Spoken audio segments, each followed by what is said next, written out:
miền nói chung không có đồng bào dân tộc cơ nông sơ đạo người đồng bào nói riêng không chỉ là những đặc thù và giá trị nghệ thuật hay vật chất tinh thần mà từ xưa xưa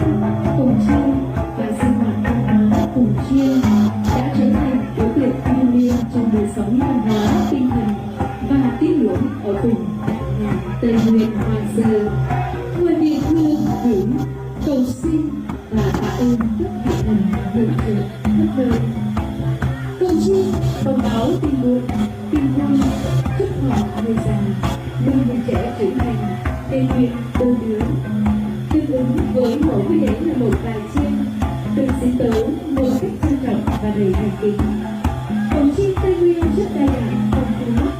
nó có sức cuốn hút kỳ lạ. Mỗi lần được tấu lên không gian như rung động, chỉ còn sức lan tỏa kỳ diệu của âm thanh từ nhạc